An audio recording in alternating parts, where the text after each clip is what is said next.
So, Michelle, I've noticed that a lot of our clients have questions about which colleges they should be applying to and which college would be the best fit for them individually. I was just wondering, as somebody who's been through the process and knows a lot about the process, maybe if you have any advice on that topic? Sure. So I think the most important thing is to figure out what you want to do and what major you want to pursue in college. So a good place to start for there is, go by yourself to somewhere that you feel very comfortable. Either it's in your room or in a park or wherever. And sit down and spend 30 minutes or longer and really think about what you have done in your life and what experiences you really enjoyed and what things are you passionate about or what things that you really think you'll enjoy studying. And that could be a good place to start figuring out what major might be good for you.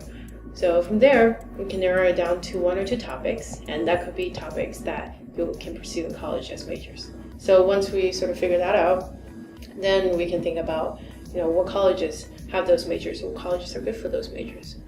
For example, if a student wants to study engineering, then they can look at the schools that are good for engineering specifically. And sometimes the highest ranking schools in the States are not necessarily the best fit for you. For example, Harvard doesn't really have engineering majors, so that could be a slight restriction if you wanted to go to Harvard. Of course, yeah, that makes a lot of sense. And I would just add, too, that another thing they might want to think about, if they're able to plan this far ahead, is location. Because I know, a lot of students might go in knowing that they want to work on, Wall Street, for example, or doing finance in New York. And for those students, it might make a lot of sense to go to school in New York, or at least somewhere in the Northeast.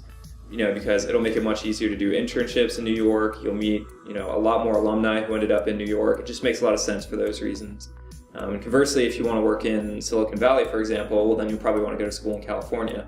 But of course, not everyone has it figured out before they actually go to college. Right. So that might not be a factor for everyone. And just to add on to that, one other important factor, at least personally, is weather. So depending on if you like hot or cold weathers, you pick a place that you feel comfortable in because after all, it is 4 years.